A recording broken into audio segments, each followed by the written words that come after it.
they were two different things, right? And certainly he looked bigger. I thought it was interesting, and we'll get into it later, how like Sean Payton kind of pointed out what was going on with Javonte. But first, let's hear what Sean Payton had to say. Just the overarching comments about Javonte losing weight, the short comments. You want the first one? Yeah. Okay. First Here's one, the yeah. first one he said about Javonte today. Yeah, it looks good. I don't know if you've noticed, if you guys get a chance to get up and close, but he's lost weight. He looks trim. I thought he looked sharp today. He looked much different. His weight's down, and I'm proud of him. Much different. Much different. Yes. And we saw the difference was visual, like with your eye. That burst was back today. And I agree with you. It's too early. Like, let's get the pads on. But it was good to see from a player who is taking this very seriously. He should. He should, because I put it this way. I happened to see Philip Lindsay in studio, Mace, and I said, I think today Javonte was as good as Samaje.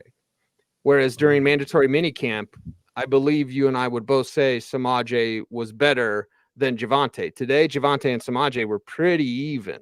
At best, Javonte was the third best running back in OTA's minicamp. Because he was behind Samaje and he was behind Jaleel McLaughlin. Today, he was the best running back out there. And it's not that Samaje Perine was bad or Jaleel McLaughlin was bad. It was just Javonte looked that good. Now, this is also where, even though we're nearly 22 months removed from the injury, this is where you say, okay, I want to see it day after day after day. So this is the first day back. That knee injury, it was a complex knee injury. It wasn't a torn ACL. It was multiple tone ligaments. It was a ligaments. It was a torn. It was it was issues in the posterior lateral corner. It was the knee injury was a mess. There are some players in the past who had similarly complex knee injuries who never got back from that. Javonte getting back when he did, it was remarkable. I think you and I had discussed they probably did kind of fall victim to the optimism and the feel-good vibes, and maybe should have just kind of reined it in a little bit and had him continue to rehab and then make his return off the pup sometime in midseason. I think that might have been a better outcome for everybody. You mentioned it on the air today on 104.3 The Fan. I've written about it. He didn't break 4 yards of carry after week 7 last year. Packers game, right? Yeah. And to not break 4 yards of carry and have as many rushing attempts as he did, that's hard to do. I mean, nobody had failed to break 4 yards of carry 10 straight games and had at least 150 attempts in those 10 games. Nobody had done that in 4 years since Le'Veon Bell with the Jets. And Le'Veon Bell with the Jets, I mean, that's not something that Jets fans want to look back on. It's probably not something Le'Veon Bell himself wants to look back on. No, not at all. So that's what you get. And like when we look at this and how Javonte looked today, again, need to see it some more. Pads need to come on for everybody, including Audric Estime, who we did see out there as well. Like Estime had really good burst. I thought he caught the ball really well, something that he's kind of cornered or painted as like a first and second down back, which he might just be, Mace, but he also catches better than I think people are giving him credit for. And I thought he caught well today. So Javonte has pressure from Samaje, pressure from Estime, pressure from Jaleel, and he's responded. Yes, exactly. He's responded. I mean, you look today and you'd say, okay, who's the running back on the bubble? And it would be Samaje Perine today, not just based on performance, but also based on roster construction. Audric Estime, barring injury, is making this team, and he's making the 53. Jaleel McLaughlin's making the 53. So do you keep 4 running backs, and there's room at the end for Javonte and Samaje Perine? If you keep 3 running backs, there's not. And that's why we sit there and you can say in roster construction, okay, it's tough to put Samaje or Javonte in Sharpie just yet. But today, if what Javonte did today, I think part of the whole thing is it's the excitement about seeing him look that way. Sure. Because we know what he looked like before the injury. Like how thrilling it was to watch him. You could argue Javonte Williams getting the ball in 2021 was as exciting an offensive circumstance, maybe the most exciting offensive thing that could happen for the Broncos in the post Super Bowl 50 era, right? Like the feeling that something big could happen. You haven't had a lot of that around here on offense in the last 7-8 years. Right. And with Javonte, that's why last year, 11 broken tackles, and he had more carries than he did as a rookie. And as a rookie, he had 31 broken tackles to lead the league. Last year, 11 broken tackles were 28th in the league, tied with Justin Fields. And he had 1 broken tackle per 20 rushes last year. As a rookie, it was 1 broken tackle per 6 rushes. It's a big difference, Mace. It's a big difference, and especially with a running back who vision will never be his strength. That's okay. You can make up for not having the best vision of running backs to kind of to read the holes as they develop. You can make up for that if you are a superior tackle breaker, as he was back as a rookie. Melvin Gordon had the superior vision. Javonte Williams was superior at missing tackles. And in the end, that year, both were pretty effective. That wasn't, Melvin would have the fumble at the wrong time, like the Philadelphia game. But by and large, that was a very effective 1-2 punch. They weren't the problem for the Broncos in 2021. Right. It was, it was red zone offense, particularly red zone passing game. And then when Drew Lock got out there just trying to wing his way out of it, right? Those were the offensive issues. Yeah, and some untimely drops by, say, Albert O, for example, right? There was a lot going wrong. Running back with Javonte Williams, a huge part of that was one of the things that was going right. Yep. And Detroit, Michigan Troll, one of our favorites, Mace. He asked the question that I'm going to ask to you because, and we can't say Michael Burton was on the field and there happened to be a certain player he seemed to be tethered to. We cannot say who, but it just, to me, Mace, and you and I actually haven't talked about this off the air. A potentially important player? Yes. So, okay, so Michael Burton's in there, but could the Broncos keep all 4 running backs plus Burton? You'll have to go thinner at another position. You'll have to go thinner at offensive line, wide receiver, tight end, maybe? Tight end.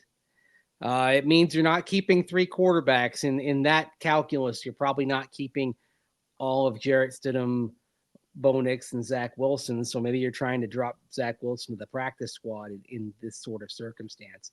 The interesting name to note there is Nate Adkins, a tight end who can be an H-back, be a fullback, but he's not as effective a fullback as Michael Burton is. Right. And if you're going to try to prop things up for whoever your quarterback is by giving the support from the running game, I think you've got to have Burton on the team.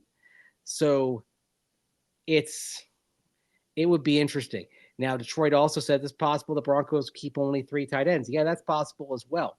And that would be Lucas Kroll, Greg Dulcich. Greg Dulcich tipped the cap. Very good day today. Very good day from Dulcich. Yes. Mm-hmm.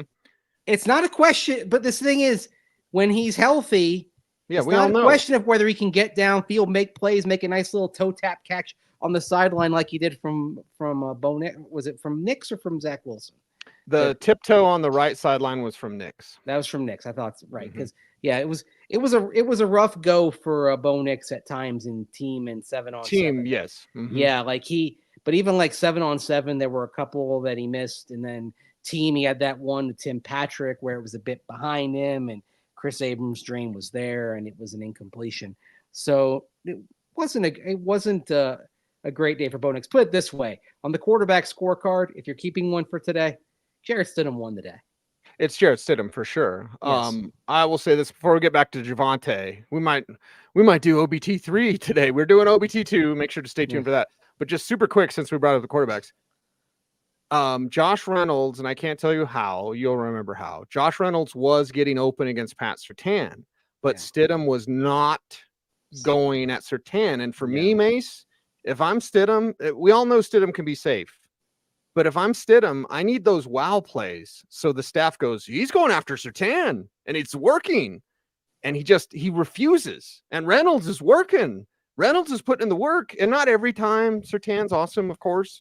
But like when I see plays where the progression is looking at Reynolds and he's open against Surtain and you don't make the throw because it's Surtain, I wouldn't mind seeing Stidham won the day today, no question. But I wouldn't mind seeing him being a little bit more bold. Yeah. You wonder how much history is playing into that because you practiced against Pat Surtain last year in training camp. Even though he's with the twos, they kind of, sometimes you had some moments where you're going against the ones and, and he knows how good Surtain is.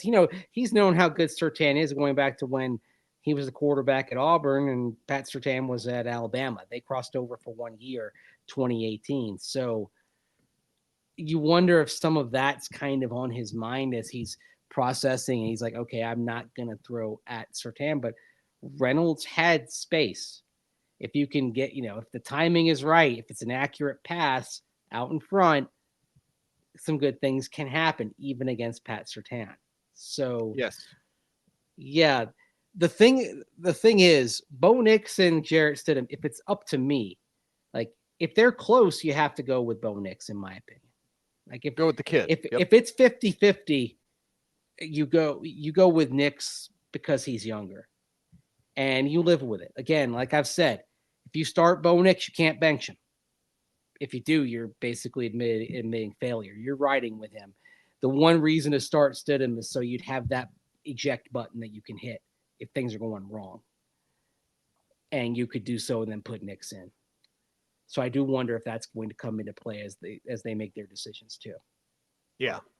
But hopefully. he's got to hit that. And you wonder if that's going to be a conversation when Joe Lombardi, Davis Webb, Pete Carmichael, Sean Payton, they're all reviewing the film. Is that going to come up? Hey, you had Reynolds here. Got to take advantage of that. Right. And I think that's kind of goes to our Javonte thing of like, it's one day. It's 1 day. So how do you react? Do you stack days? And then if you're a guy like Stidham, now do you change what you've been doing and be a little bit more aggressive? And I think the Javonte thing is really interesting because like, it's a hell of a start. Does he peter out though the way he did last year, as we mentioned after week 7? That's why I'm sitting here saying it's 1 day. It's a good day. Let's be encouraged. But you know, I can't use the quote from the wolf in Pulp Fiction, but you know what I mean. Let's not go blowing bubbles at each other right now. Yes. Yeah.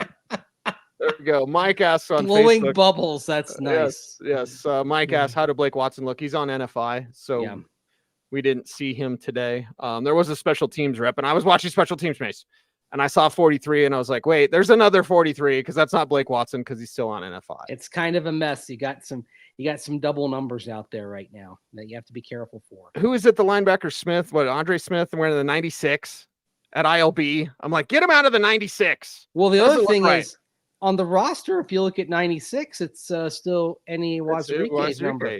Yeah. Who we're now at the point where he's eligible to be reinstated. The reinstatement for him could happen starting 1 year from the suspension. Well, here we are. Yeah. 1 year. 1 year. And nothing. Not yet. Nothing yet. Broncos they're gonna welcome him back. He's gonna be part of it. The thing is, what kind of shape is he in? Because, and this is something Sean Payton has complained about, like that they can't have him in the building with gambling. It's you're gone. See you later. Like if a player is in the substance abuse program, they can be in the building, being a part of counseling and things like that. But if a player is in the gambling protocol, or they're suspended for PEDs, they can't. They're not allowed. Right. So. Right. Now we've got a couple more Peyton on Javonte, and then I think the one from you, the long one, is like really, really impactful because it's talking about remembering the film. It's off the Tim Patrick question, if you'll remember earlier. Like, I think this is really important. But first, let's talk about Peyton discussing Javonte in college at UNC. It's the presentation that's important. I'm like, because there were 2 backs on that team. And I said, this is the one I want. And I don't know which one is that. Is that you? You know, and I knew it was him. So, no, he's doing good. That wasn't it. That was the follow-up. That was the follow-up. Okay. Okay. Yeah, because that was him talking about Michael Carter and Javonte. So it was interesting, like the way Sean Payton was saying that. He was introducing the weight without saying it. Like he wasn't going to say, hey, you need to drop a few pounds. He's like, hey, which one of these is you? Michael Carter or Javonte? Or you, Javonte? And he's like, okay, Michael Carter, a shorter, stouter back. Compact. Yes, more compact, stout. The camera loves stout, as was said on Seinfeld once. So the question I asked before, and that got the response that we're going to play here, is I asked Sean Payton, what was the impetus for asking Javonte Williams to lose weight? Well, I just think I was watching his college tape in the draft room one day, and he walked in, and now, again, he was injured last season, right? And so this was a tough off season. I mean, this time of the year, we were watching all the runs, and I'm asking him questions, and I said, this is the back I want, and what'd you weigh here? And, oftentimes runners, receivers, and corners can, not intentionally, but they can add weight in the weight room and yet at those positions, I kind of like their college senior year weight, and this early in the league. Some of them are going to put on healthy weight, but and I think his goal, even in the spring, he knew he wanted to get to 21, 20, but you could see it today. You saw it. You saw the slim down Javonte looking good with that burst. That was back. Estime with the burst, and Samaje's just Samaje. That's just what he does. But it was really good to see. And that 2021 weight for Javonte is much different than we just saw, 6 weeks ago? Yeah. At mandatory. This is new information we're dealing with. That's why we're talking about it as such. Yeah. He looks smaller. I was actually kind of looking at photos of him from several weeks ago and looking now. Yeah, he's definitely down. Definitely it's a palpable weight loss. So, and then beyond just seeing the way he looks, just watch the way he moves. Like he wasn't a quick back. I mean, we're going to tell you what we see. What we saw in OTAs and minicamp wasn't great. What we saw today looks like he could be a legit RB1. Yeah. So it's a weight loss thing. It's not a him holding back or kind of saving it. Javonte has no room for error here whatsoever. So Mace, it's comforting to me to see someone that, what is it from Knocked Up was like, I can't tell you to lose weight, but you just need to be tighter, just tighter. Yeah. So it's good to see the serious nature that Javonte approaches us with.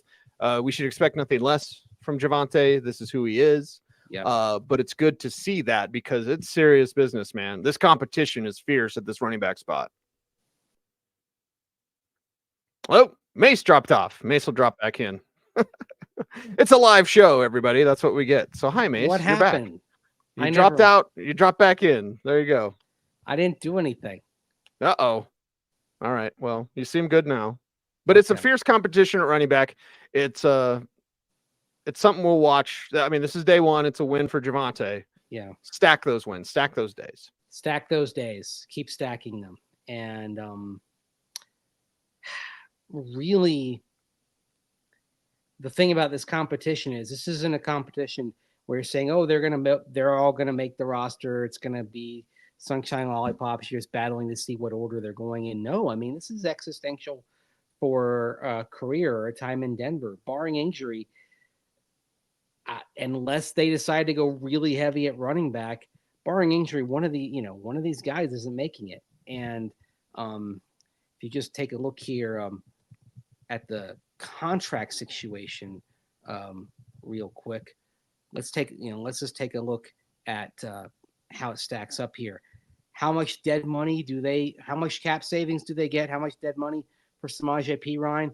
Well, Samaje Perine cutting him, it's $3 million of cap savings, 1.5 of dead money. Okay. Javonte Williams, 1.868 of cap savings, 951,000 of dead money. That's not anything. That's something.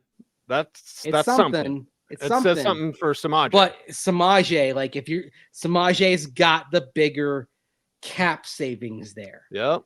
$3 million. And look, you're navigating a league high dead money figure this year, $67 million. Now, there were some teams last year that made the postseason with huge dead money figures. So I can tell you on an ownership level, they're not looking at that as an excuse for failure. You just have to be more creative. And actually, you see the structure of some of the contracts and adding void years on the end of it. The Broncos have gotten creative to try to have a competitive team out there as best they can, but certainly they had to make some choices. And one of those choices, for example, was losing Lloyd Cushenberry, unfortunately, because if you'd had him, I mean, boy, you'd really feel great about the offensive line right now if he was still there. But I think it's telling that Zach Streif talked about Luke Wattenberg last month and suggested that he had a lot of the same skills as Lloyd Cushenberry, and that, whenever Cush was getting coached, you had Luke right there that was listening and ingesting it all. And do we put stock into the fact that the center rotation today, Luke Wattenberg was the first one up? I think so. Yeah.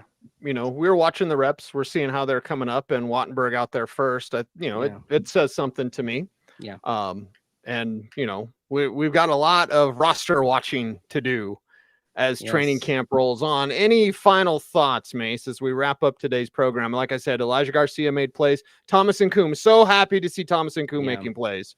JL Skinner out there doing his thing. Devon Vele making some tough catches. So that was continuing on. And because people asked in the chat room, yes, I thought it was funny what Sean Payton said about Lucas Krull. It's playful, everybody. It's cool. We're good. We always were good. And no problem there. Yeah, that was a good signing. Sean Payton was certainly in better spirits today. Yeah, he was. I like Spicy Sean. I like Happy Sean too. I just like Sean. He's a football guy, man. All he wants to do is grind, watch football, talk ball, watch ball. I mean, imagine you and me watching like Sean Payton highlights from his time playing in the NFL.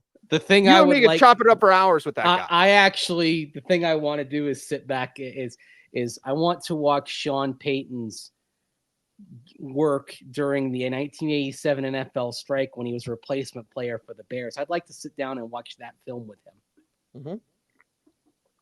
Because it's out there. When he was not good time. It was, but you wonder, like, if some of the things that he experienced in that affected what he wants from a quarterback going forward. Like, do you want the things that maybe you couldn't quite deliver? I mean, there's kind of a psychological element to this as well. So, right.